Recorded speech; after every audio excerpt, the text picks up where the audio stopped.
Pemerintah bersama otoritas pasar modal sepakat membentuk tim pembenahan pasar modal guna memperkuat tata kelola dan menekan praktik manipulasi harga saham.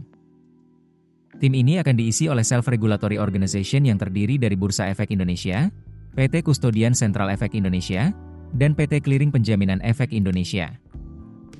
Langkah ini merupakan hasil kesepakatan antara Otoritas Jasa Keuangan dan Kementerian Keuangan usai dialog bersama pada 9 hingga 10 Oktober 2025.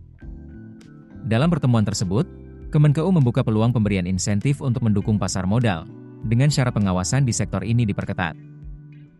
Menteri Keuangan Purbaya Yudi Sadewa meminta BEI mengendalikan praktik saham gorengan yang selama ini merugikan investor retail.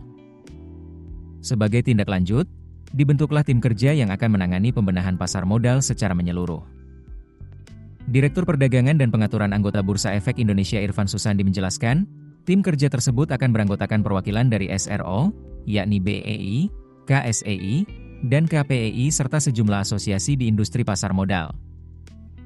Pembentukan tim kerja ini diharapkan mampu meningkatkan aspek penerapan good corporate governance emiten dan kepercayaan investor pasar modal.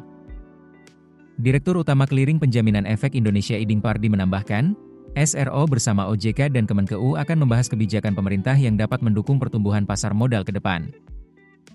Dan sebaliknya apa yang dapat dibantu oleh pasar modal untuk mencapai target-target ekonomi pemerintah. Pengamat pasar modal dari Universitas Indonesia Budi Frensidi menilai, istilah saham gorengan yang digunakan pemerintah sebenarnya tidak dikenal dalam literatur keuangan. Ia menyebut, istilah yang lebih tepat adalah manipulasi pasar, termasuk praktik pump and dump, yakni menaikkan harga saham secara artifisial melalui promosi menyesatkan sebelum menjualnya saat harga tinggi. Menurut Budi, hal yang harus dibenahi otoritas bukan hanya perilaku investor, tetapi juga perlindungan terhadap fraud di perusahaan sekuritas. Dan, pengawasan terhadap saham-saham dengan kapitalisasi kecil yang naik fantastis serta menertibkan para buzzer atau influencer yang memprovokasi kenaikan harga saham.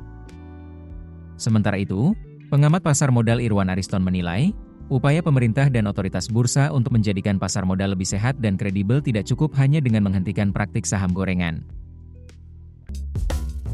Keputusan bisnis terbaik datang dari data, bukan tebakan.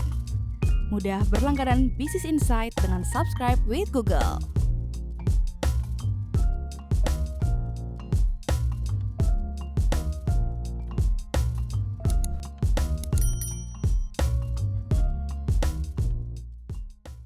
Download aplikasi Kontan sekarang di App Store atau Play Store.